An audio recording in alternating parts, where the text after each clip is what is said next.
యోహాను సువార్త 6వ అధ్యాయాన్ని ధ్యానించుకుంటున్నాము. అందులో గత వారము 21వ వచనాల వరకు ధ్యానించుకున్నాము. ఈ దినము 22వ వచనం నుండి 24వ వచనం వరకు 27వ వచనం వరకు ధ్యానించుకున్నాము. 22 నుండి 27 వరకు.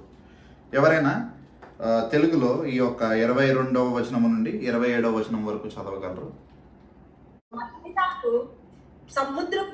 సముద్రపు టద్దరిని నిలిచి ఉన్న జనసమూహం వచ్చి చూడగా ఒక చిన్న దోణి తప్ప అక్కడ మరి ఒకటి లేదనియు, యేసు తన శిష్యులతో కూడా దోణి ఎక్కలేదు కానీ ఆయన శిష్యులు మాత్రమే వెళ్ళిరనియు తెలుసుకునేది. అయితే ప్రభు కృతజ్ఞతాస్తుతులు చెల్లించినప్పుడు వారు రొట్టె భుజించిన చోటునకు దగ్గరనున్న తిబెరియా నుండి వేరే చిన్న దోణిలు వచ్చాను. కాబట్టి యేసును ఆయన శిష్యులను అక్కడ లేకపోట జనసమూహము చూచినప్పుడు వారు ఆ చిన్న దోణి ఎక్కి యేసును వెతుకుచు కపెర్నహూమునకు వచ్చి సముద్రపు అద్దరిన ఆయనను కనుగొని, బోధకుడా, నీవెప్పుడు ఇక్కడికి వచ్చిందివని అడుగగా, యేసు, మీరు సూచనలను చూచడం వలన కాదు కానీ రొట్టెలు భుజించి తృప్తి పొందటం వలననే నన్ను వెతుకుచున్నారని మీతో నిశ్చయముగా చెప్పుచున్నాను.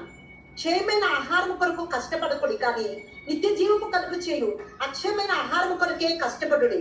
మనుష్య కుమారుడు దాన్ని మీకు ఇచ్చును. ఇందుకై తండ్రి అయిన దేవుడు ఆయనకు ముద్ర వేసి ఉన్నాడని చెప్పాను. గత వారము మనము ధ్యానించుకుంటూ గత 2-3 వారాల నుంచి ఒక 6వ అధ్యాయాన్ని ధ్యానించుకుంటున్నాము. 6వ అధ్యాయము మనము ఇప్పుడు చదివిన భాగమే కాదు కానీ we will always refer it as a whole chapter. సంపూర్ణ భాగముగా 6వ అధ్యాయం అంతయు ఒక భాగముగా మనం తీసుకుని ఆ భాగం అంతట్లో చిన్న భాగము ధ్యానించుకుంటూ ఆ యొక్క 6వ అధ్యాయం అంతయు ఇంకొకసారి ఎప్పుడు జ్ఞాపకం చేసుకుంటూ ఉంటాము. ఎందుకంటే మీరు ఇందులో చూడాల్సిన ఒక ప్రత్యేకత ఉంది. ఒకటి, ఈ యొక్క 6వ అధ్యాయంలో ఉన్నది 71 వచనాలు. 71 వచనాలు ఒక చాప్టర్లో ఉండటం అంటే, ఒక అధ్యాయంలో ఉండటం అంటే సామాన్య విషయము కాదు.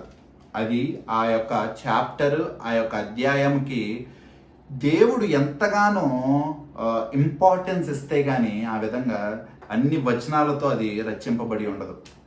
మనం అనుకోవచ్చు, ఎందుకు ఇన్ని వచనాలు కలిపి ఈ యొక్క భాగమంతా 6వ అధ్యాయం అంతా రాయబడి ఉంది?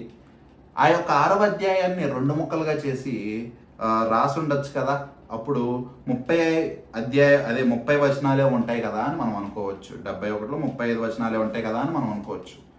కానీ దేవుడు మనకి ఎప్పుడు జ్ఞాపకం చేసేది ఏంటంటే, 2వ తిమోతి 3:16లో మనకి ఏమని ఉంటుందంటే, ఈ వాక్యము ఎలా కలిగి ఉన్నది?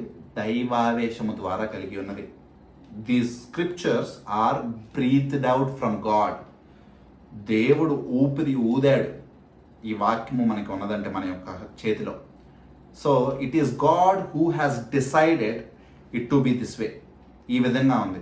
మరి ఇదంతా ముక్కలుగా భాగాలుగా లేదు. ఒకప్పుడు రాసినప్పుడు ఇదంతా ఒక యునైటెడ్ స్టోరీ లాగే ఉంది మొత్తము.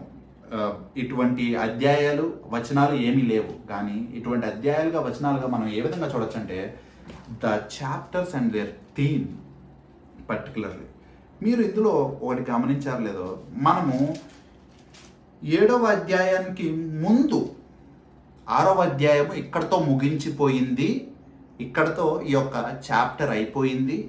కొత్త చాప్టర్ మొదలవుతుంది. అంటే కొత్త సంగతులు, దీనికి ఎటువంటి సంబంధం లేని కొత్త సంగతులు మనకు మొదలవుతున్నాయని మనకి ఏ విధంగా తెలిసిందంటే, మనము 7వ అధ్యాయము మొదల్లో ఒక వచనం చూస్తాము. ఏంటంటే 7వ అధ్యాయం మొదల్లో ఏమని ఉంటుందంటే, అటు తర్వాత యూదులు ఆయనను చంప వెదికినందున యేసు యూదయలో సంచరించునొల్లక గలిలీలో సంచరించుచుండెను. ఇక్కడ మొట్టమొదటిగా ఏమని మొదలైంది? అటు తర్వాత. ఇంగ్లీష్లో ఆఫ్టర్ దిస్. 6వ అధ్యాయం అయిపోయిన తర్వాత అటు తర్వాత జరిగిన సంగతులన్నీ 7వ అధ్యాయంగా రాయబడి ఉన్నాయి. ఈ యొక్క 6వ అధ్యాయం కూడా అదే విధంగా ఉందంటే అదే విధంగా ఉంటుంది. 6వ అధ్యాయము మొట్టమొదటి వచనం చూడండి. అటు తర్వాత యేసు తెబరియా సముద్రము 5వ అధ్యాయము అయిపోగానే 6వ అధ్యాయము మొదలు పెట్టే సమయంలో ఇది ప్రత్యేకమైన అధ్యాయముగా ఎప్పుడు ఎలా గుర్తించారంటే, అటు తర్వాత అంటే 5వ అధ్యాయము సంగతులన్నీ అయిపోయినాయి, ఇప్పుడు క్రొత్త సంగతులు మొదలవబోతున్నాయి అటు తర్వాత అన్న పదం మేరకు. ఇదే మాట మనం 5వ అధ్యాయంలో కూడా చూసుకుంటాము. 5వ అధ్యాయము మొదటి వచనంలో చూడండి.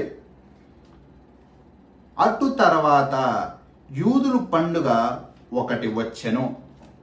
ఇక్కడ ఇది 5వ అధ్యాయము 4వ అధ్యాయం కంటే వ్యత్యాసమైనది, ప్రత్యేకమైనది కనుక దీన్ని ఇక్కడి నుంచి విభజించటానికి అటు తర్వాత అన్న పదము ఎప్పుడు వాడబడుతూ ఉండేది. అందుకని VC 6th chapter as a separate and a unique chapter. 6వ అధ్యాయం అనేది మిగిలిన అధ్యాయాలతో ప్రత్యేకపరచబడి ఉన్నది.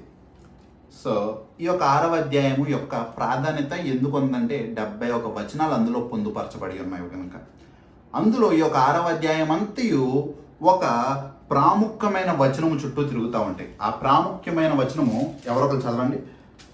యోహాను సువార్త 6వ అధ్యాయము 66వ వచనము. అప్పటి నుండి ఆయన శిష్యులలో అనేకులు వెనుకకు తీసి మరి ఎన్నడూను ఆయనను వెంబడింపలేదు. This is the chapter of this 6th chapter of John. అక్కడ కొంతమంది శిష్యులను చూస్తున్నాము. ఆ శిష్యులు దేవుని మాటలు విని, దేవుని వాక్యము విని ఆయన్ని విసర్జించి ఆయన్ని విడిచిపెట్టి ఇంకా ఎన్నడూను ఆయన్ని వెంబడించలేదు. కానీ వాళ్ళు కూడా దేవుని యొక్క శిష్యులే.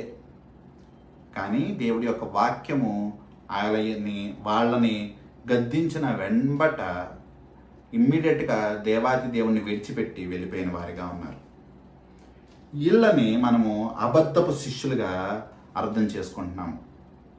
నిజమైన శిష్యులు దాని తర్వాత యేసుక్రీస్తు ప్రభువారు ప్రశ్నిస్తారు 67వ వచనంలో, మీరు కూడా వెళ్ళిపోవాలనుకుంటున్నారా అంటే, నిజమైన శిష్యుల యొక్క హృదయం ఏ విధంగా ఉంటుందంటే, మేము వచ్చినది ఆహారం కొరకు కాదు, నువ్వు చేసే అద్భుత కార్యముల కొరకు కాదు, మేము వచ్చేది నిత్య జీవపు మాటల కొరకు.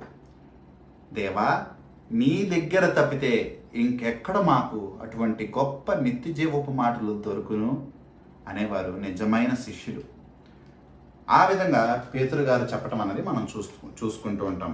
సో మనం ఏం చూసుకుంటాం ఈ యొక్క అధ్యాయంలో ప్రాముఖ్యంగా అంటే, అబద్ధపు శిష్యులకి నిజమైన శిష్యులకి ఉన్న వ్యత్యాసాన్ని మనం చూసుకుంటాం. గత వారము మనము ఈ యొక్క అబద్ధపు శిష్యులు యేసుక్రీస్తు ప్రభువారిని ఎందుకు వెంబడించారంటే, ప్రాముఖ్యంగా ఆయన చేసిన అద్భుత కార్యముల కొరకు, ఆయన అందించిన ఆహారం కొరకు. అటువంటి ఆశతో వాళ్ళు యేసుక్రీస్తు ప్రభువాన్ని వెంబడించే వారిగా ఉన్నారు. అందులో మనము 3 విధాలుగా మనం నేర్చుకున్నాము. Crowds draw crowds. ఎక్కడ గుంపులు ఉంటారో అక్కడికి ఇంకా అధికమైన గుంపులు వెళ్ళటము. ఆ గుంపులందరూ అబద్ధపు శిష్యులు. అంటే వాళ్ళ యొక్క, ఇందాక పాడుకున్నాం కదా పాట, Jesus is the centre of it all. యేసుక్రీస్తు ప్రభువారు కాదు వాళ్ళ యొక్క మెయిన్ పర్పస్. వాళ్ళు వెళ్ళేది దేవుని యొక్క సన్నిధికి. వాళ్ళ యొక్క పర్పస్ ఏంటంటే, తోటి గుంపులు ఎవరైతే వెళ్తున్నారో వాళ్ళ బట్టి వెళ్ళేవారిగా ఉంటారు. ఎక్కడైతే ఎక్కువగా వెళ్తున్నారో అక్కడికి ఎక్కువగా వెళ్తున్నారు కనుక వీళ్ళు కూడా వెళ్ళేవాళ్ళుగా ఉంటారు. అక్కడ అంతేగాని ఆరాధించడానికి, దేవుణ్ణి స్తుతించడానికి వెళ్ళేవారిగా వారు ఉండరు. అది అబద్ధపు శిష్యుల యొక్క లక్షణములు. ఇంకోటి, they seek crowds go after super natural. అంటే ఇక్కడ దేవుడు ఉన్నాడు, ఆ దేవుడు మీకు పలానా అద్భుత కార్యములు చేస్తాడు, పలానా అద్భుతాలు చేసి చూపిస్తాడు అన్న మాటల కొరకు వెళ్ళేవారిగా ఉంటారు. అటువంటి వాళ్ళు అబద్ధపు శిష్యులు. ఇక్కడ వారు కూడా అనేకులను స్వస్థపరుస్తూ ఉంటే అవన్నీ స్వస్థతలు వాళ్ళందరూ పొందుకొని ఆయన వాళ్ళందరికీ ఆహారం పెడితే వాళ్ళ కడుపు నిండా వాళ్ళ ఆహారం తిని 66వ వచనం ముందు వాక్యము చెబితే ఆ వాక్యము విని వాళ్ళు ఆయన్ని విసర్జించి వెళ్ళిపోయేవారిగా ఉంటారు. క్రియల కొరకు వస్తారు, నోటి మాటల దేవుని యొక్క నిత్య జీవ మాటల కొరకు విడిచిపెట్టి వెళ్ళిపోయేవారిగానే ఉంటారు. So they seek after super natural. ఇది అబద్ధపు శిష్యుల యొక్క ఇంకో లక్షణము. మూడోది అబద్ధపు శిష్యుల యొక్క లక్షణం ఏంటంటే they seek after earthly benefits. ఈ లోక సంబంధమైన మేలుల కొరకు, ఈ లోక సంబంధమైన విషయముల కొరకు వాళ్ళు కోరుకుంటూ ఉంటారు. నీకు గొప్పగా నీ యొక్క పదవిలో అభివృద్ధి ఉండిద్ది, నీ యొక్క చదువులో నీకు అభివృద్ధి ఉండిద్ది, నీ యొక్క సంపాదనలో నీకు అభివృద్ధి ఉండిద్ది, నీ యొక్క పనిలో, నీ యొక్క స్థలములో, నీ యొక్క గృహములో నీకు అభివృద్ధి ఉండిద్ది అని చెప్తే అటువంటి తాత్కాలికమైన ఈ లోక సంబంధమైన కొద్ది కాలమే మనతో పాటు ఉండే ఈ లోకపు ఆహారము కొరకు, ఇక్కడ యేసుక్రీస్తు ప్రభువారు అంటారు కదా, do not strive for the food that perisheth. నశించిపోయే ఆహారం కొరకు ప్రయాసపడకండి. సో ఆ విధంగా ఈ లోకపరమైన వాటి కొరకు 70 ఏళ్ళు మహా అయితే 80 ఏళ్ళు మనతో పాటు ఉండే తాత్కాలికమైన వాటి కొరకు వారి యొక్క ప్రయాస అన్నది చాలా ఎక్కువగా ఉంటుంది. They give the God a second preference. ఆహారం కొరకు అయితే వస్తారు, ఆయన యొక్క దేవుని యొక్క మాటల కొరకు మాత్రం వాళ్ళు రారు, దాన్ని విసర్జించి వెళ్ళిపోయేవారిగానే ఉంటారు. This is another example of that false disciple, అబద్ధపు శిష్యుల యొక్క హృదయము. ఇక్కడ కూడా అబద్ధపు శిష్యులు యేసుక్రీస్తు ప్రభువును కూడా అదే విధంగా తిరస్కరించి వెళ్ళిపోయారు. అన్నీ కోరుకున్నారు, కావాల్సినవన్నీ దక్కించుకున్నారు. ఆయన యొక్క నిత్య జీవము కొరకు ఆ మాటలను మాత్రం తిరస్కరించి వెళ్ళిపోయారు. ఆ యొక్క గొప్ప రక్షణ ఆనందాన్ని కోల్పోయారు, నిత్య జీవాన్ని కోల్పోయారు, తాత్కాలికమైన వాటి కొరకు ప్రయాసపడుతూ ఉన్నవారు. అది గత వారము ధ్యానించుకుంటూ ఉన్నాము. శిష్యులు అనగా 2 రకాలు ఉంటారు. నిజమైన శిష్యులు ఉంటారు, అబద్ధపు శిష్యులు కూడా ఉంటారు. శిష్యులు అన్నదానికి గ్రీక్ పదం మనం ఒకటి చూసుకున్నాము, మట్హిటిస్, MATHITIS.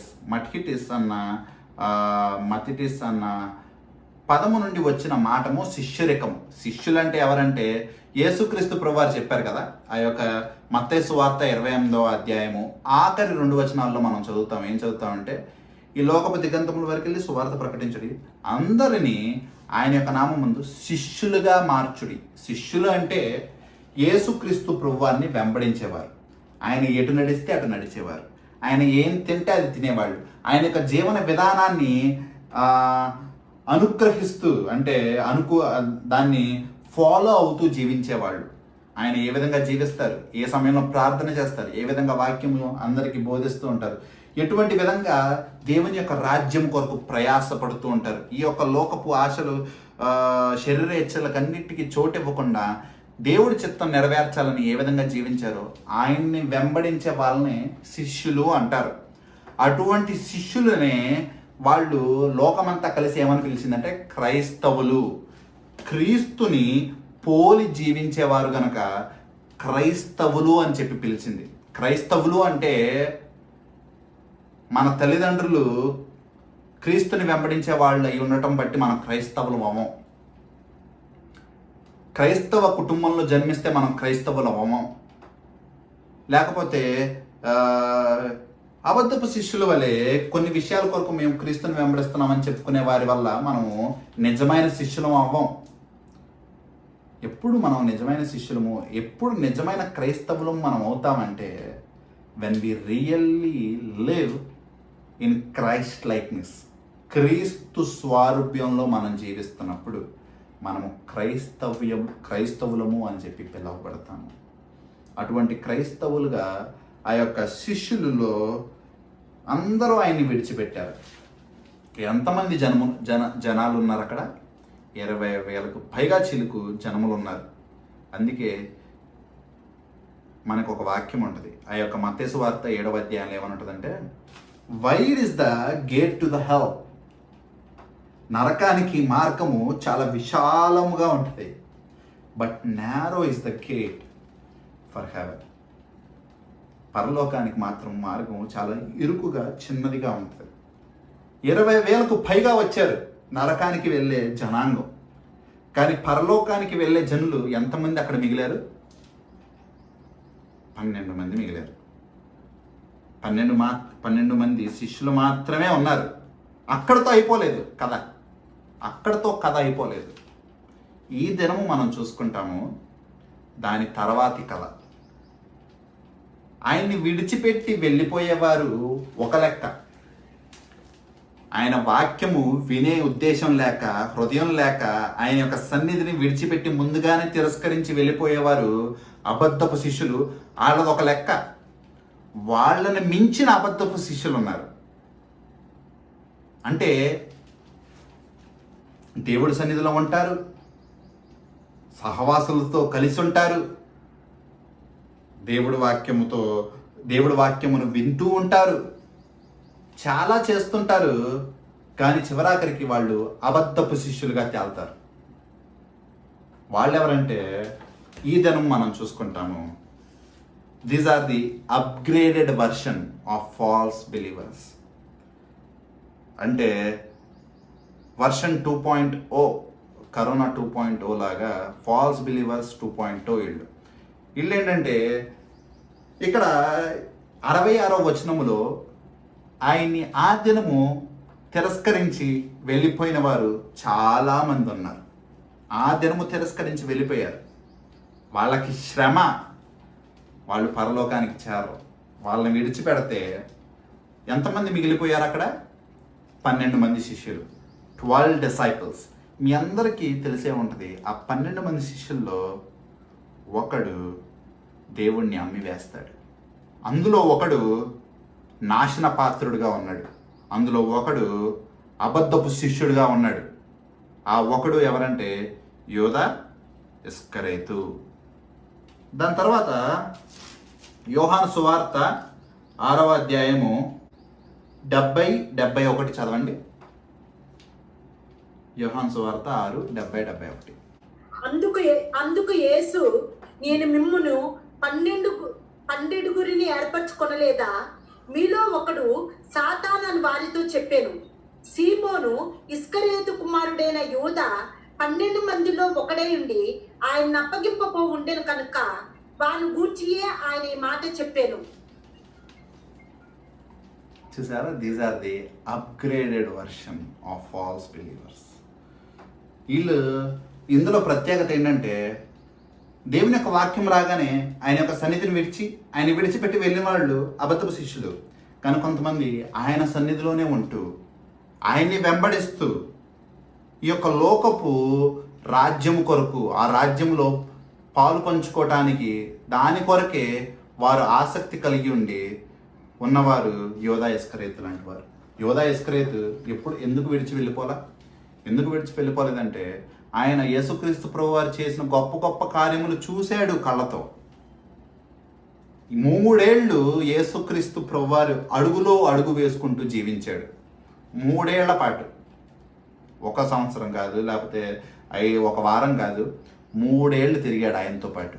3 ఏళ్ళు తిరిగి యేసుక్రీస్తు ప్రభువారిని 30 నాణేల కొరకు అమ్మేశాడు. ఎందుకంటే ఆయన ఏం కోరుకున్నాడంటే, ఈ లోకపు ఆశలు, ఈ లోకపు బ్లెస్సింగ్స్. దేవుడు ఏమని చెప్పాడు? నేను చనిపోవలసి ఉన్నది అని చెప్పాడు. ఆయన చనిపోయే మెస్సయ్య కొరకు ఆయన రాలా. ఆయన ఏం కోరుకున్నాడంటే, ఈ లోకంలో ఈ మెస్సయ్య అన్నవాడు గొప్ప రాజ్యం ఏర్పాటు చేస్తాడు. ఆ యొక్క గొప్ప రాజ్యంలో ఒక రాజ్యాన్ని నాకు కూడా ఇస్తాడు. ఈ లోకంలో నేను పరిపాలించవచ్చు, ఈ లోకంలో నేను సుఖభోగాలను అనుభవించవచ్చు, ఈ లోకంలో నేను సుఖ సంతోషాలతో జీవించవచ్చు అని చెప్పి అనుకున్నాడు. కానీ ఎప్పుడైతే యేసుక్రీస్తు ప్రభువారు ఈ లోకముకు సంబంధించింది కాదు నా రాజ్యము, నా రాజ్యము ఇహలోక సంబంధమైనది కాదు, పరలోక సంబంధమైనది అని చెప్పగానే ఆయన్ని ఎంత దండుకుంటే అంత దండుకోవచ్చని ఒక 30 నాణాలైనా వస్తాయి కదా, ఈయనతో నాకు ఇంకేం ఉపయోగం అని అమ్మి వేసేవాడిగా ఉన్నారు. ఈ దినము మనం అటువంటి రెండవ రకమైన అబద్ధపు శిష్యుల గురించి మనం ధ్యానించుకుంటాం. మొట్టమొదటి వారు దేవుడి పట్ల ఇంట్రెస్ట్ లేని వారిగా ఉంటారు. దేవుణ్ణి ఆరాధించాలన్న ఆసక్తి వారికి ఉండదు. దేవుణ్ణి కనపరచాలన్న ఆసక్తి వారికి ఉండదు. వాళ్ళు కేవలము గుంపుల్ని మెప్పించడానికి గుంపులుగా వస్తారు. ఈ యొక్క లోకపరమైన సుఖభోగాల కొరకు ఆశించి వస్తారు.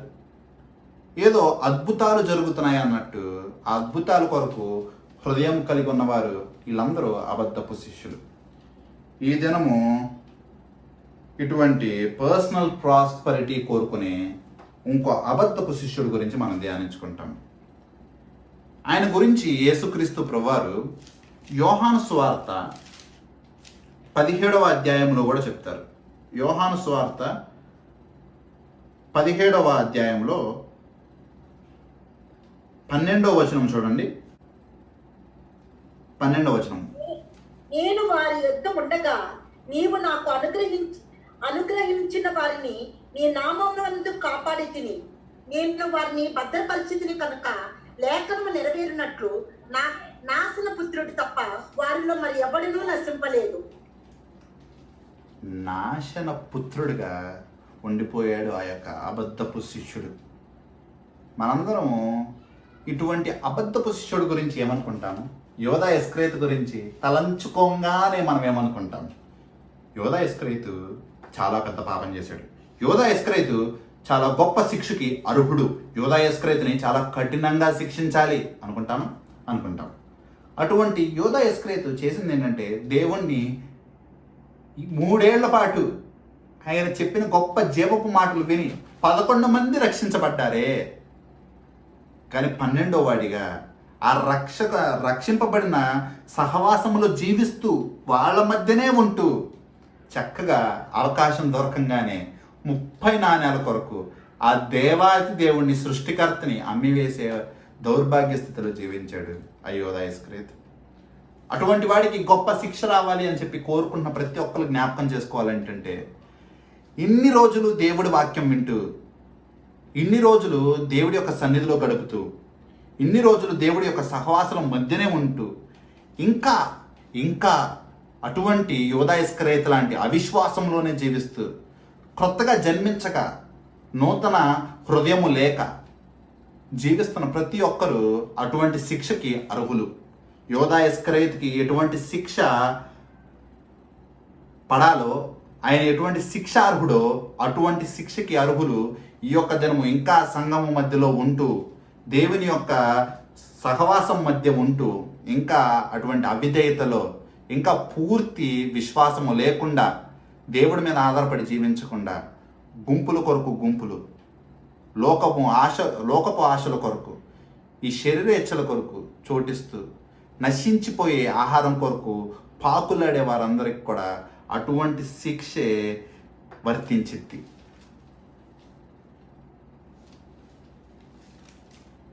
ఇటువంటి వారి కొరకు ఏ విధంగా అయితే దేవుణ్ణి ఇంకనూ తిరస్కరిస్తూ ఉంటారో యోధా ఇస్కరియోతు వలె, వారి గురించి, అట్టి జనాంగం గురించి పౌలు గారు హెబ్రూ గ్రంథంలో చాలా గొప్ప మాటలు చెప్పి ఉన్నారు. మనం ఒకసారి హెబ్రీలకు రాసిన పత్రిక చూసుకుంటే అందులో 3వ అధ్యాయంలో చూసుకుంటాము. Hebrews chapter 3 7th verse to 12th verse. మరియు పరిశుద్ధాత్మ ఇట్లు చెప్పుచున్నాడు, నేను మీరు ఆయన శబ్దమును వినినెల్లా అరణ్యములో శోధన దినమందు కోపము పుట్టించినప్పటి వలె మీ హృదయములను కఠినపరచుకొనకుడి. 40 సంవత్సరములు నా కార్యములను చూచి మీ పితరులు నన్ను పరీక్షించి శోధించిరి. కావున నేను ఆ తరము వారి వలన విసిగి మీరెల్లప్పుడూ తమ హృదయాలోచనలో తప్పిపోవచ్చున్నారు, నా మార్గములను తెలుసుకొనలేదు. కనుక నేను కోపముతో ప్రమాణం చేసినట్టు వారు నా విశ్రాంతిలో ప్రవేశింపరని చెప్పి తిని. సహోదరులారా, జీవము గల దేవుణ్ణి విడిచిపోవునట్టి విశ్వాసము లేని దుష్ట హృదయము మీలో ఎవరి ఎందైనను ఒకవేళ ఉండినేమో అని జాగ్రత్తగా చూచుకొనుడి. చాలు.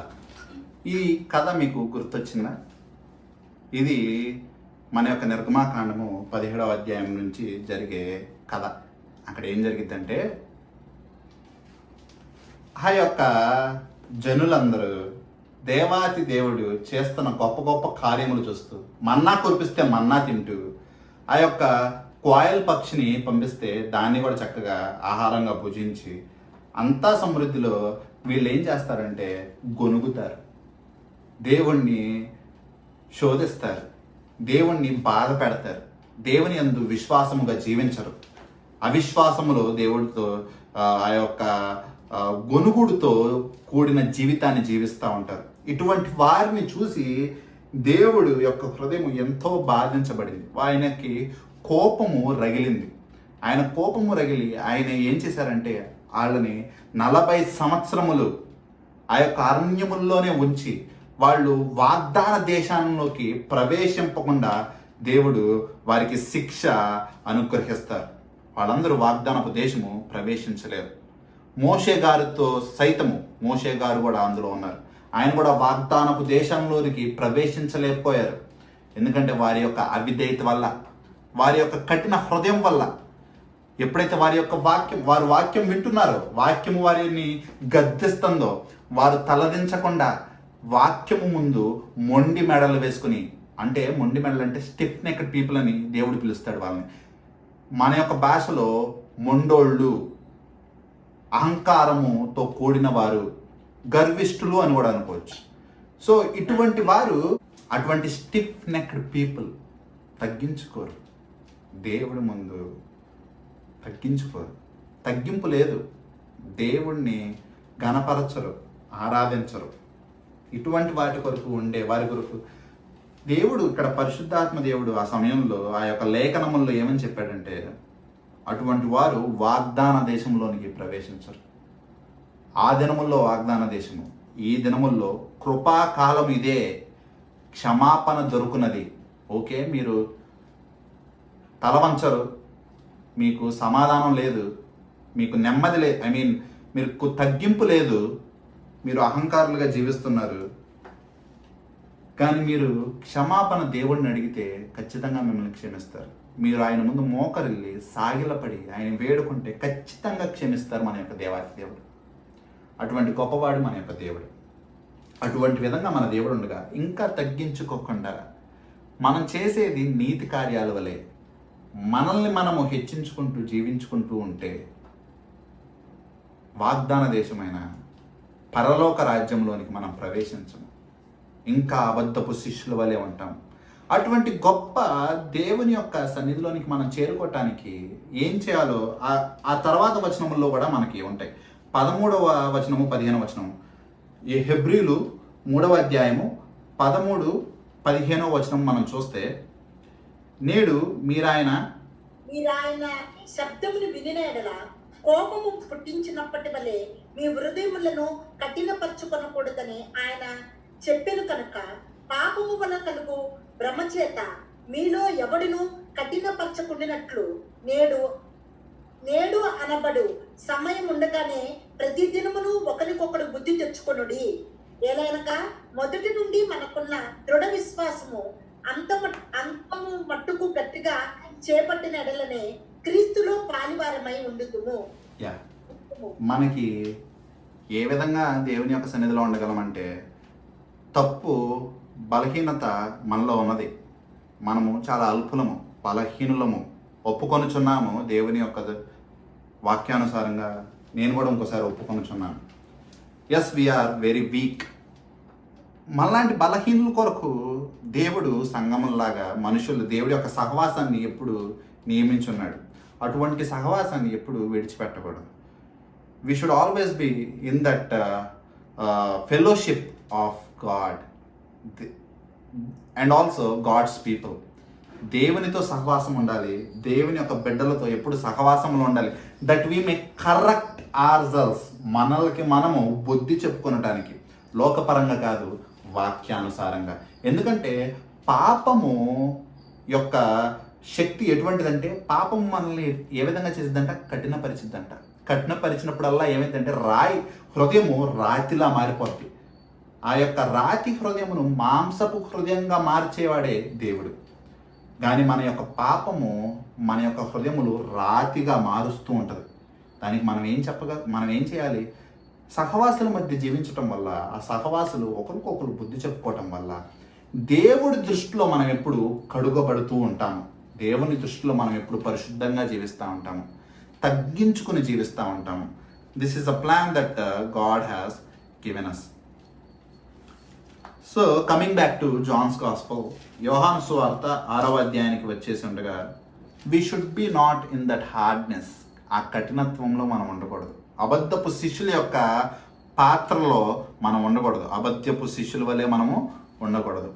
నిజమైన శిష్యులు అంటే ఏ విధంగా ఉంటారో మనము గత వారం చూసుకున్నాం. నిజమైన శిష్యులు ఇక్కడ పడవ ప్రయాణంలో చేస్తున్నప్పుడు, ఇక్కడ యోహాను సువార్తలో క్లియర్గా లేదు, కానీ యోహాను సువార్త కాదు కానీ మత్తయి సువార్త 14వ అధ్యాయంలో, యోహాను సువార్త 6వ అధ్యాయంలో జరుగుతున్నదే జరుగుతూ ఉంటుంది. సినాప్టిక్గా ప్యారలల్గా జరుగుతూ ఉన్న కథ. ఆ యొక్క 14వ అధ్యాయము, మత్తయి సువార్త 14వ అధ్యాయంలో మనము ఒక మాట చూస్తాం. పేతురు గారు ఆ యొక్క శిష్యులందరూ కలిసి యేసుక్రీస్తు ప్రభువారు వాళ్ళు పడవ ప్రయాణం చేస్తుండగా ఆ యొక్క తుఫాను అల్లకల్లోలం చేస్తుండగా అందులో పేతురు గారు నీటి మీద నడవటం కూడా జరిగిద్ది, మునిగిపోవటం కూడా జరిగిద్ది. దేవుడు ఆయన్ని కాపాడటం జరిగిద్ది. కాపాడిన తర్వాత వాళ్ళందరూ కలిసి దేవుడి కొరకు సాక్ష్యం ఇస్తారు. ఏమని సాక్ష్యం ఇస్తారు? మత్తయి సువార్త 14:33. దోణిలో ఉన్నవారు వచ్చి, నీవు నిజముగా దేవుని కుమారుడివని చెప్పి ఆయనకు మ్రొక్కిరి. This is the heart of a real disciple. Real disciples are weak yet. ఈ దినం వరకు బలహీనులే, మహిమ శరీరాలు రాలేదు, but their love towards God is always there. వాళ్ళు దేవుణ్ణి ప్రేమిస్తున్నారు చాలా. ఇవాళ మనము ఆరాధన వాక్యములో కూడా, వర్షిప్ మెసేజ్లో కూడా మనం విన్నాం కదా, we should love our God. దేవుణ్ణి ఎంతగానో మనం ప్రేమించాలి. ఆదివారం వస్తున్నాము, అందరం కూడుతున్నాము, ఎవరి పనులు వాళ్ళు చేసుకుంటున్నాము, వెళ్ళిపోతున్నాము. దేవుడి పట్ల భయభక్తులు అయితే ఉన్నాయి. నాకు కూడా చిన్నప్పటి నుండి దేవుడి పట్ల అదే భయభక్తులు ఉండేవి. నేను చెప్తున్నాను కదా, చిన్నప్పటి నుండి యేసుక్రీస్తు ప్రభువారే దేవుడు అనేటోడిని. దాని అర్థము నేను మారు మనసు పొందుకున్నట్టు కాదు, రక్షింపబడినట్టు కాదు.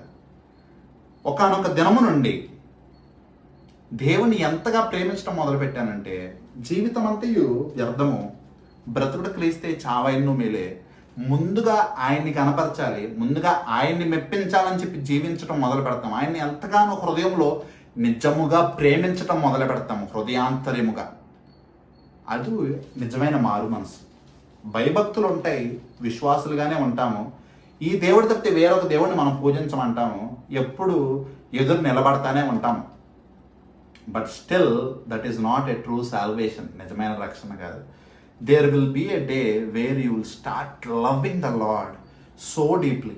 చాలా ఇష్టంగా దేవుడిని ప్రేమిస్తూ ఉంటావు.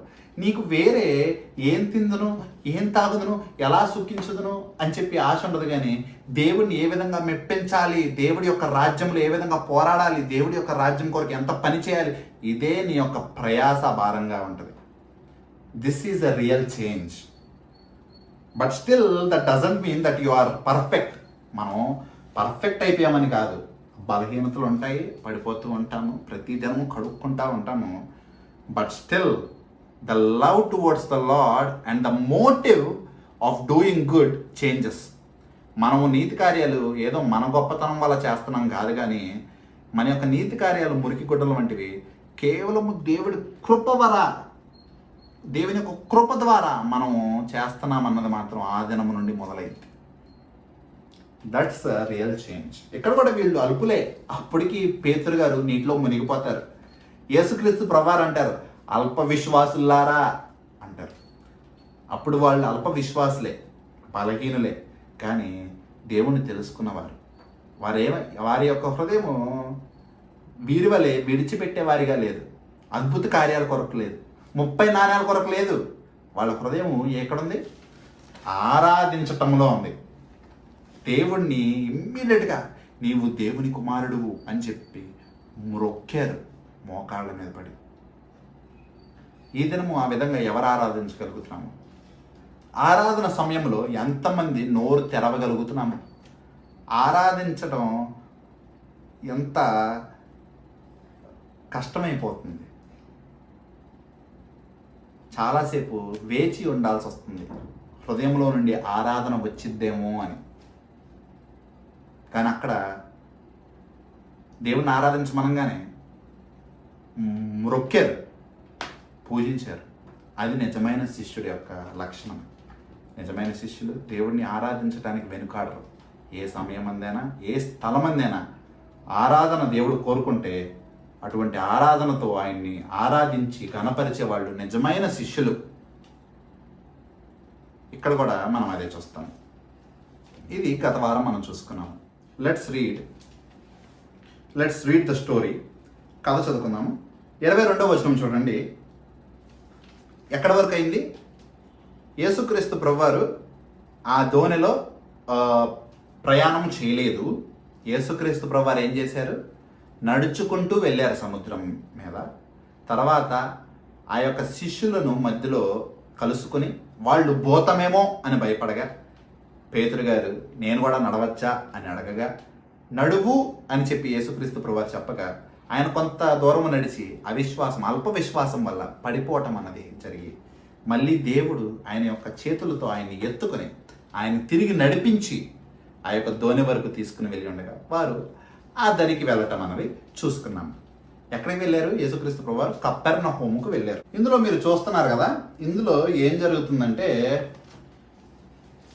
యేసుక్రీస్తు ప్రభువారు ఎక్కడున్నారు? టిబెరియా ప్రాంతంలో ఉన్నారు. ఆ టిబెరియా ప్రాంతం తర్వాత యేసుక్రీస్తు ప్రభువారు ఆ యొక్క పడవ ప్రయాణం చేసి అవతల పక్కకు వెళ్ళారు.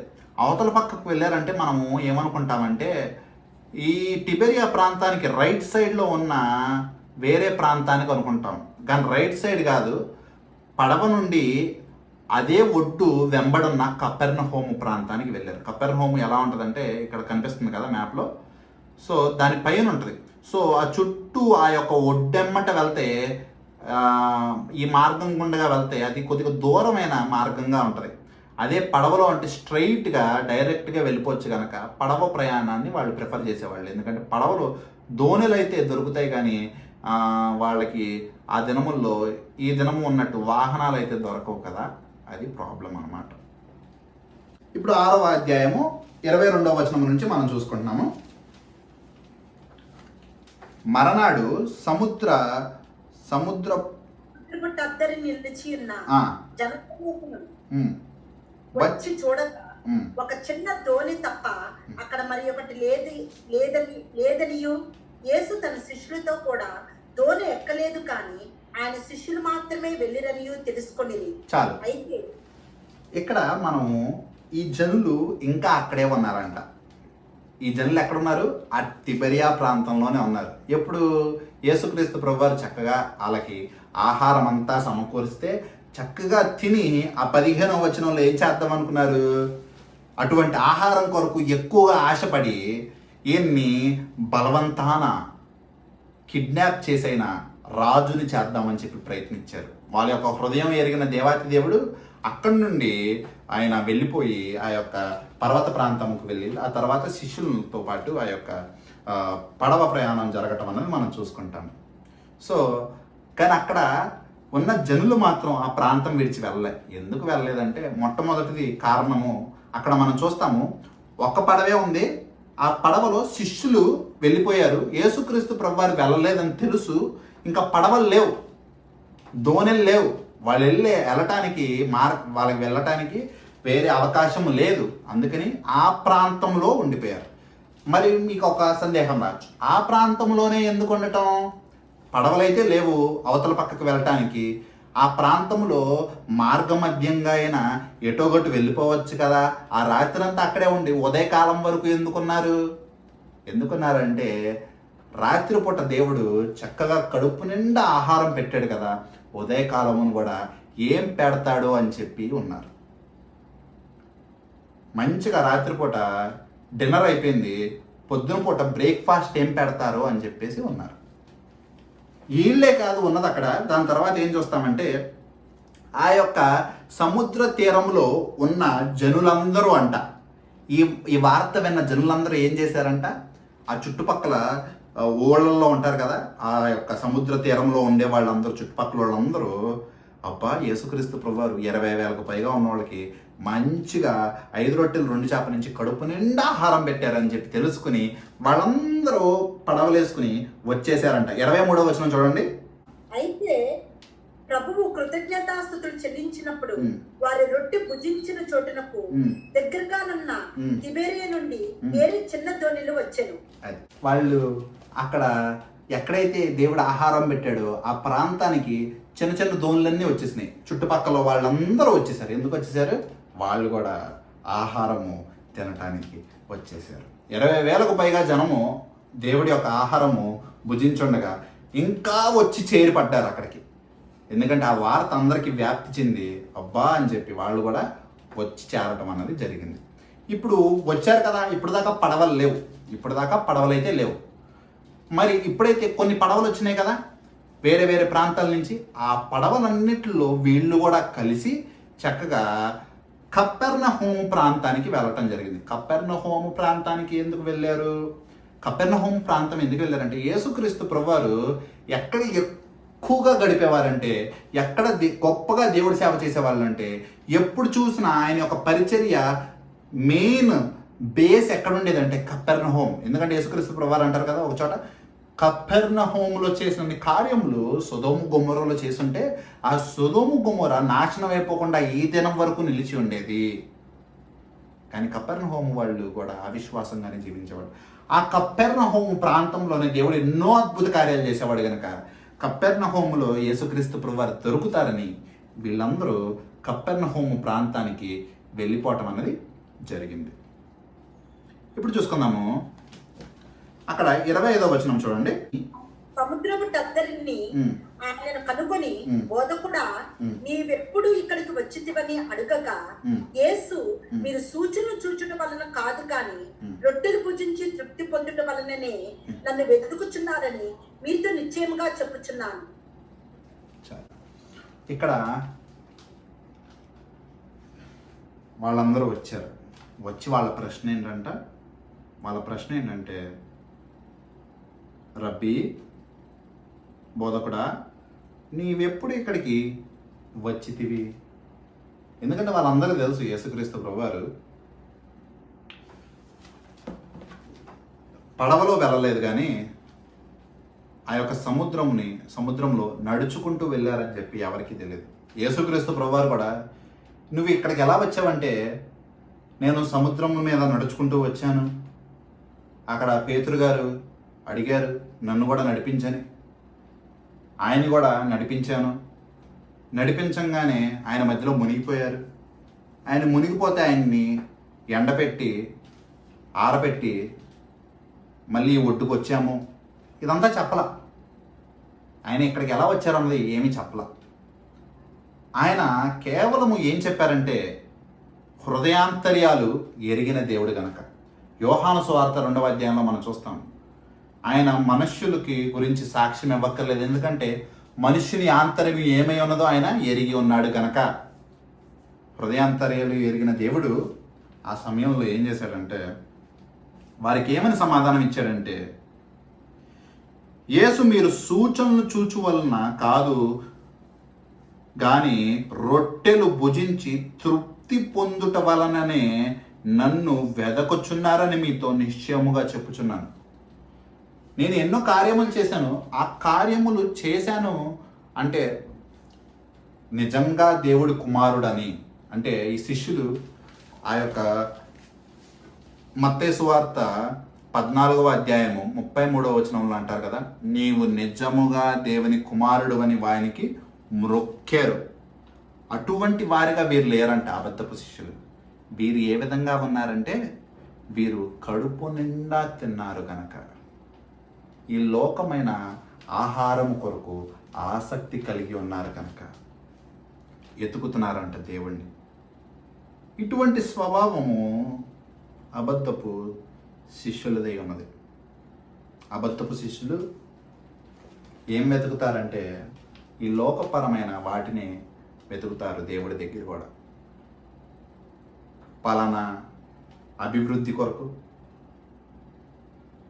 మంచి జీతం కొరకు, చదువు కొరకు, ర్యాంకుల కొరకు, ఈ లోక సంబంధమైన మేలుల కొరకే దేవుడిని అడిగేవారిగా ఉంటారు. ఫర్ ఎగ్జాంపుల్, ఎవరినైనా మీరు అడగండి, ఎవరినైనా బాబు ఎందుకు బాబు ఇంత కష్టపడుతున్నావు, ఎందుకు బాబు ఇలాంటి పనులు చేస్తున్నావు, ఎందుకు బాబు ఇలాగా చేయటం అంటే వాళ్ళు ఏమంటారు? ఏదైనా ఈ కడుపు కొరకే కదండి, ఈ చిన్ని కడుపుకు నింపుకోవటానికి కదండి, ఈ గుప్పెడు పొట్ట నింపుకోవటానికి కదండి అంటారు. ఎవరైనా ఏం చేసినా ఆ కడుపు నింపుకోవటానికే అని చెప్పేసి సమాధానం అయితే వేస్తారు. దేవుడు ఇక్కడ ఏం చెప్తున్నారంటే పని చేసుకోవద్దు అని చెప్పట్ల, కష్టపడద్దు అని చెప్పట్ల. ఎందుకంటే ఈ దేవాతి దేవుడు మనం ఎప్పుడన్నా చూసినప్పుడు ఒక మాటనే పట్టుకోకూడదు, అన్ని వచనాలు చూసుకోవాలి. దేవుడు ఏం చెప్పాడు? ఆ యొక్క కాలంలో సమకూర్చుకున్న చూసి నీవు నేర్చుకో, ఓ సోమరి చీమలు ఎత్తుకో. దేవుడు కష్టపడటాన్ని దేవుడు ఎప్పుడు నేర్పిస్తూ ఉంటాడు. దేవుడు కష్టపడమనే చెప్తాడు. దేవుడు కష్టపడి పని చేసుకోవటాన్ని సన్మానిస్తాడు. ఎందుకంటే యేసుక్రీస్తు ప్రభువారు ఈ లోకంలో 30 ఏళ్ళు ఆ యొక్క చెక్క పని చేసుకుంటూ కష్టపడి తన యొక్క కుటుంబాన్ని పోషించుకున్నాడు.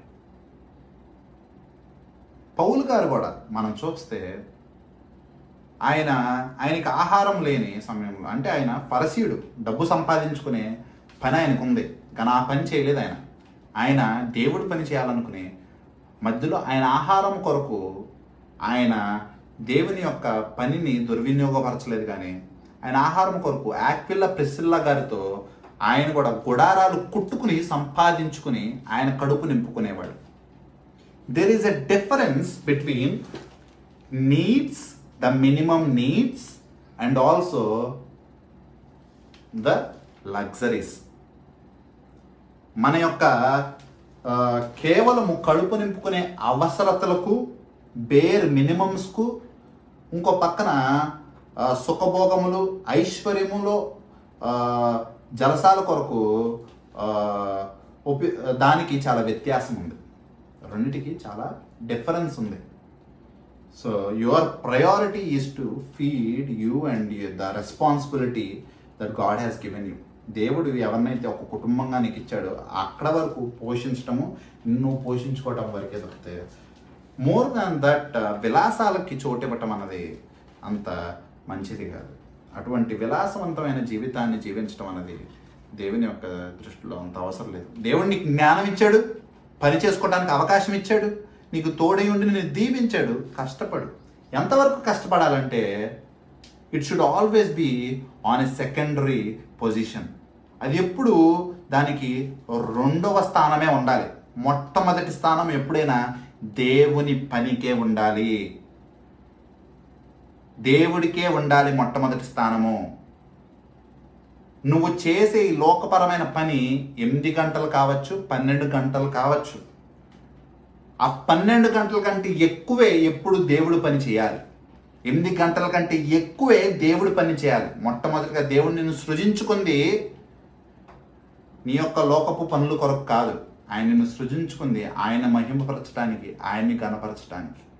వాళ్ళ ఆరాధన వాక్యంలో కూడా మనం అదే నేర్చుకున్నాము. Do not strive for the food that perisheth. నశించిపోయే ఆహారం కొరకు పోరాడకండి. But seek the kingdom first and the rest will be given unto you. ముందుగా దేవుని రాజ్యం వెతుకుడి, సమస్తమును మీకు దేవుడు అనుగ్రహిస్తాడు. ఒకసారి మత్తయి సువార్త 6వ అధ్యాయము 33వ వచనం చూడండి. మత్తయి సువార్త 6వ అధ్యాయము 33వ వచనం.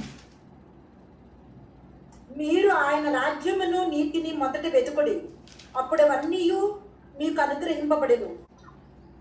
Do not be anxious of tomorrow. రేపు ఏం చేస్తాము, ఏం తింటాము, ఏం తాగుతాము, దాని కొరకే పోరాడకండి. But fight and work for the kingdom of God. దేవుని రాజ్యం కొరకు పని చేయండి. ముందుగా దేవుడు మిమ్మల్ని కోరుకున్నది అంతే, అక్కడ వరకే. దేవుడు రాజ్యంలో మీరు పని చేయాలన్నదే ముందుగా దేవుడు కోరుకుంటుంది. ఇంకా వేరేది మిమ్మల్ని నుండి ఏమీ కోరుకోవట్లే దేవుడు. First thing, seek the kingdom first. Seek the your own job. మీ యొక్క సొంత వృత్తిని, మీ యొక్క సంపాదనని చూసుకోండి అని దేవుడు చెప్పాల. అవి చేసుకోండి, చేసుకోవద్దని దేవుడు ఎక్కడా చెప్పట్ల. పని చేసుకోండి, కష్టపడండి. కానీ మీరు ఎంత పని చేస్తున్నారో ఈ యొక్క లోకంలో అంతే పనిని దేవుడికి కూడా చేయండి. ఈ లోకంలోనే ఎందుకు పని చేస్తామంటే చాలామంది ఏం చెప్తారంటే దేవుడు మనకు అనుగ్రహించిన పనిని మనం విశ్వాసంగా చేయాలి. With honesty and discipline we should work for what ever God has entrusted. దేవుడు మనకు అప్పగించిన పని మన కడుపు నింపుకోవడానికి ఏదైనా విశ్వాసంగా హానెస్ట్గా చేయాలి కదా. Good, you are glorifying God. దేవుణ్ణి మీరు మహిమపరచడానికి మీకు అప్పగించిన బండిని మీరు చాలా శ్రద్ధతో చేస్తున్నారు, మంచిదే. కానీ దాని కొరకు దేవుణ్ణే విసర్జించటం అన్నది చాలా తప్పు. దాని కొరకు దేవుడిని పక్కన పెట్టేయడం అన్నది చాలా తప్పు. మీ చదువులైనా కావచ్చు, లేకపోతే మీ పని పాటలైనా కావచ్చు, అది దేవుణ్ణి అతిక్రమించేలాగా, దేవుడి సమయము దేవుడికి లభించకపోతే మీరు చేసేది అబద్ధపు శిష్యులు చేసే పనే. ఆ యొక్క ఉద్యోగము, లేకపోతే మనకి బాధ్యతలు, లేకపోతే చదువులు, ఆస్తులు, అంతస్తులు, ర్యాంకులు ఇవన్నీ ఎవరిస్తారు? ముందుగా దేవుడిస్తాడు. దేవుడిస్తే దేవుణ్ణి స్లోగా రెండో స్థానంలోకి తోసేసి వీటిని ప్రథమ స్థానంలోనికి తీసుకొచ్చి దీన్ని నేను నిర్వర్తించాలి, దీని కొరకు నేను జీవించాలి ముందుగా, తర్వాత దేవుని చూసుకోవటం అన్నది చాలా తప్పు. అబద్ధపు శిష్యులు చేసేది అదే పని. మనం ముందుగా దేవుడికి ఇవ్వాలి. ఇవన్నీ ఉన్నా లేకపోయినా పర్లేదు, కానీ దేవుడి సమయము దేవుడికి ఎప్పుడు ఇవ్వాలి. ఇవి ఉంటే ఉన్నాయి, పోతే పోయినాయి. ఆకాశ పక్షులను పోషించువాడు నిన్ను పోషించడా? ఆయన నిన్ను పోషించడానికే కదా ముందుగా నీకు ఒక ఉద్యోగాన్ని దయచేసింది. ఆయన ఇచ్చినోడు తీసుకోవటం ఆయనకి ఎంతసేపు పని? తీసుకున్నవాడు తిరిగి నీకు ఇవ్వటానికి ఎంతసేపు పని? కానీ ఇబ్బంది ఎక్కడుందంటే నీలోనే ఉంది.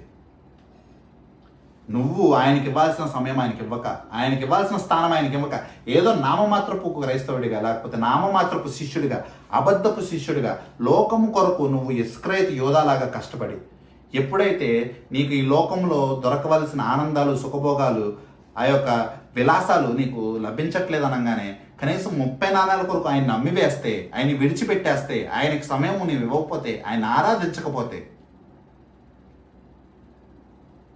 దేవుడు అస్సలు మెచ్చడు. చాలా భయంకరమైన పరిస్థితి. We all do know. ఒకసారి ఫిలిప్పీలు 1వ అధ్యాయము 21వ వచనం చూద్దాం. బ్రతుకుడు క్రీస్తే చావైన మేలే అన్నమాట ఉంటుంది చూడండి. ఫిలిప్పీలు 1వ అధ్యాయము 21వ వచనం. నా మట్టుకైతే బ్రతుకుట క్రీస్తే, చావైతే లాభము. చావైతే ఏంటంట? మేలు. బ్రతుకుట క్రీస్తే, చావైతే లాభము. ఇది ఎవరు చెప్తారు? పౌలు గారు చెప్తారు. పౌలు గారు ఏంటి? చేతకానాడా? కాదు, ఫరసీయుడు. ఆ దినముల్లో నేను చెప్పాను, అడ్మినిస్ట్రేటివ్ సర్వీసెస్ కాదు, లేకపోతే ఇంజనీరింగ్ కాదు, లేకపోతే డాక్టరేట్ కాదు, వీటన్నిటికంటే ఎక్కువైనది బోధకుడి యొక్క పాత్ర, ఫరసీయుల యొక్క పాత్రలు. అటువంటి ఫరసీయుడు చక్కగా ధర్మశాస్త్రం అంతయు ధ్యానించిన వాడు. మనలాగా వాళ్ళకి 10th డిగ్రీలు, మాస్టర్లు లేవు. పాత నిబంధన ధ్యానించుకున్నవారు ఫరసీయులు. అటువంటి గొప్ప చదువు చదివి, ఉన్నతమైన చదువు చదివి, జ్ఞాన సంపద అంతయు సమృద్ధిగా సంపాదించుకుని ఫరసీయుడిగా ఉండి స్టెఫనుని కూడా స్టెఫను హతసాక్షిగా మారినప్పుడు సాక్ష్యం పలికిన వాడు సౌలు.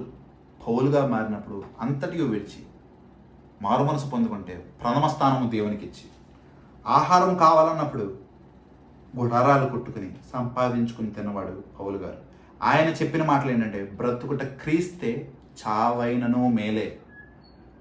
To live is to Christ and to die is a gain. కానీ అది నిజమైన శిష్యుల యొక్క మాటలు, వాళ్ళు చెప్పే మాటలు. బ్రతుకుట ముందు క్రీస్తు కొరకు చావైనా పర్లేదు, చావు కూడా మేలే. ఆహారం లేదు, ఏమవుతాం? చచ్చిపోతాం. చావైనా మేలే, కానీ బ్రతుకుట మాత్రం క్రీస్తే. First preference is for God. నీకు పని చేసుకోవడానికి ఎక్కువ సమయం అయిపోతుంది, నువ్వు దేవుడి పని చేయలేకపోతున్నావు, ఏం తింటాను, ఎలా ఉంటాను, ఇవన్నీ ఆలోచించుకుంటూ దేవుడిని విసర్జిస్తే నువ్వు నిజమైన శిష్యుల్లాగా బ్రతుకుట క్రీస్తే, చావైన నువ్వు మేలే అని చెప్పట్లేదు. కానీ నువ్వు అబద్ధపు శిష్యుల యొక్క మాట చెప్తున్నావు. బ్రతుకుటే మేలు, చావైతే కీడు అన్న మాటని నువ్వు చెప్తున్నట్టయితే, to live is a gain and to die is a loss అన్న మాట అబద్ధపు శిష్యులు చెప్తారు. వాళ్ళకేంటి? బ్రతుకుట ముందు ముఖ్యము, అది మేలు. క్రీస్తుకు లేదు ప్రథమ స్థానము. బ్రతుకుట ముందు వాళ్ళ యొక్క జీవితము, వాళ్ళ యొక్క పోషణ, వాళ్ళ యొక్క ఆనందం కొరకు అబద్ధపు శిష్యులు చెప్పే మాటలు. And to die is a loss. చనిపోతామేమో, ఈ యొక్క నశించిపోయే శరీరం ఏమైనా అయిపోయిద్దేమో, సన్నగా అయిపోతామేమో, జుట్టుడిపోయిద్దేమో, ఈ శరీరం అంతా పాడైపోద్దేమో. 70 ఏళ్ళు 80 ఏళ్ళ తర్వాత ఈ శరీరము మట్టిలో కలిసిపోతుంది. కానీ దేవుడు ఇస్తాడు నీకు మహిమ శరీరము, దేవుడు ఇస్తాడు నిత్యత్వంలో ఉన్న శరీరము, దేవుడు ఇస్తాడు ఆ నరకములో నాశనం అవ్వటానికి ఇంకొక శరీరము. ప్రతి ఒక్కళ్ళు లేపబడతారు. ఈ శరీరం కొరకు ఎందుకు పాకులాడుతున్నారు? ఈ పోషణ కొరకే ఎందుకు పాకులాడుతున్నారు? దాని కొరకు వై ఆర్ యు ఫైటింగ్? యోహాను సువార్త 6వ అధ్యాయము యేసుక్రీస్తు ప్రభువారు చెప్పిన మాటలు చూసుకుని ముగించుకుందాము. యోహాను 6:27 క్షయమైన ఆహారం కొరకు కష్టపడకుడు కానీ నిత్య జీవము కలుగొచ్చే అక్షమైన ఆహారం కొరకే కష్టపడుడి. మనుష్య కుమారుడు దానిని కిచ్చును, ఇందుకై తండ్రి అయిన దేవుడు ఆయనకు ముద్ర వేసి ఉన్నాడని చెప్పాను. క్షయమైన ఆహారం కొరకు పోరాడకండి. దేవుడు మీకు అవకాశం ఇచ్చాడు, కష్టపడండి, పని చేసుకోనండి. కానీ మీ యొక్క ప్రథమ స్థానం ఏంటంటే బ్రతుకుట క్రీస్తే, చావైనను మేలే. బ్రతుకుట మేలే, చావైనను కీడే కాదు. బ్రతుకుట క్రీస్తే, చావైనను మేలే అన్న విధంగా పనిచేయండి. మీకు దేవుడు ఇచ్చిన పని విశ్వాసంగా చేయండి.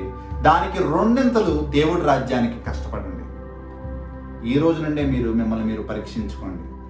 దేవుడి రాజ్యం కొరకు నేను ఎంత పని చేస్తున్నాను? ఈ లోకంలో నేను ఎంత పని చేస్తున్నాను? ఈ లోకంలో నేను 8 గంటలు పని చేస్తున్నాను రోజుకి. దేవుడి రాజ్యం కొరకు నువ్వు 16 గంటలు పని చేయాలి.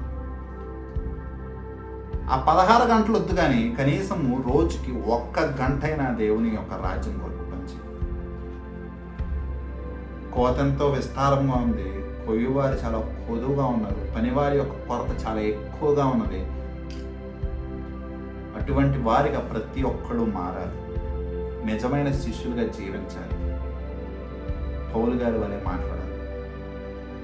లేకపోతే ఇటువంటి జీవితానికి అర్థం లేదు. వచ్చే వారం మనం అబద్ధపు శిష్యులు యొక్క 3వ భాగాన్ని చూసుకుంటాం.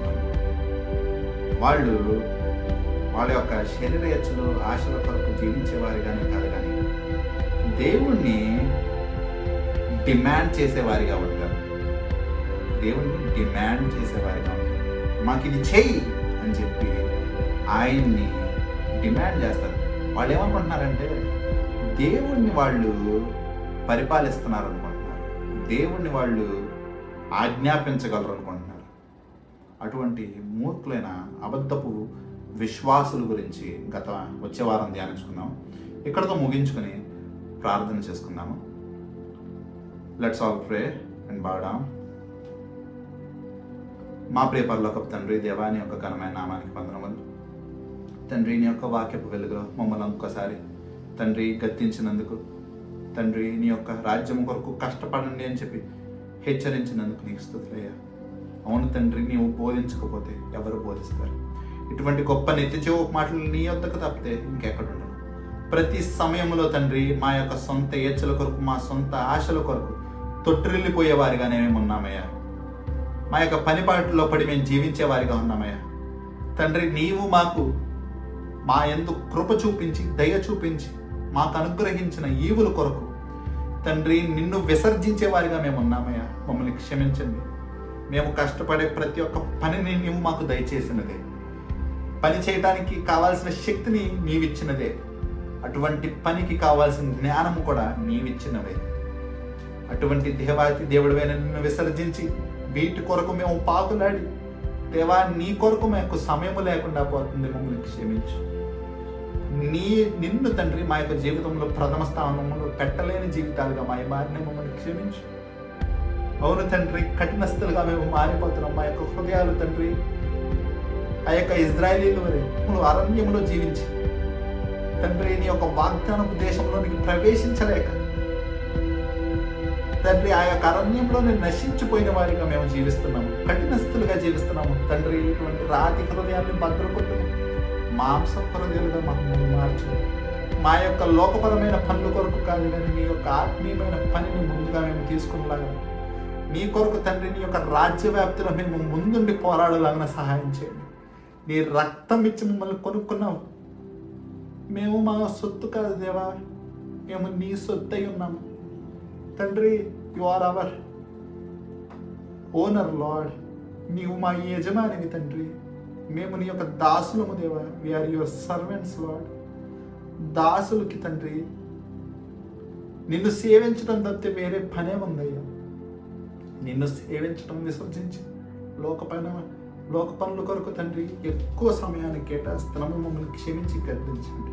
ఇటువంటి అవిధేయతలో కాకుండా దేవా నీవు మాకు అనుగ్రహించిన దాన్ని తండ్రి మా యొక్క అంతము వరకు విశ్వాసముగా తండ్రి చేపట్టుకుని తండ్రి జీవితము జీవించడానికి సహాయం చేయండి. ఒకరికొకరు బుద్ధి చెప్పుకొని తండ్రి నీ యొక్క విశ్వాసంలో ఇంకా ఒక్కొక్క మెట్టు పైకి ఎదుగులాగిన సహాయం చేయండి తండ్రి. పౌలు గారి వలె బ్రతుకుడు క్రీస్తే చావాయను వేలే గొప్ప పోరాటం పోరాడాను, పరుగుతో పరిగెత్తానని చెప్పి చెప్పుకొని రావడానికి, బలా మంచి దాసుడు అని చెప్పి మేము పిలిపించుకోవడానికి మాకు సహాయం చేయండి తండ్రి. సారవంతమైన హృదయం మాకు దయచేయండి. నాటబడిన ప్రతి విత్తనం ఫలింపులాగిన సహాయం చేయండి తండ్రి. వృధాగా రాతి నేల మీద పడినట్టు, త్రోవ పక్కన పడినట్టు తండ్రి, ముళ్ళ కంపల్లో పడినట్టు కాకుండా నేర్చుకున్న ప్రతి వాక్యము నీవే నీరు పోసి ఫలింపజేయము.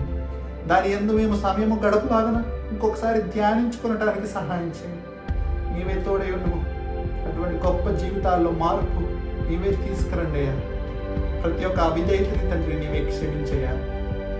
ప్రతి ఒక్కరిని తండ్రి నీవే నీ యొక్క సంఘంలో చేర్చుకుని నీవే తోడై ఉండుము, నీవే బలపరచు తండ్రి. ఈ యొక్క దినము ప్రత్యేకంగా మదర్స్ డే ఉండగా తండ్రి అటువంటి గొప్ప తల్లుల కొరకు జ్ఞాపకం చేసుకుంటూ ప్రార్థిస్తున్నాను తండ్రి. నీవు ఎంతగానో ప్రేమించి దేవా ఇటువంటి తల్లి ప్రేమని తండ్రి ఈ లోకంలో నిలిపి ఉన్నావయ్యా తండ్రి.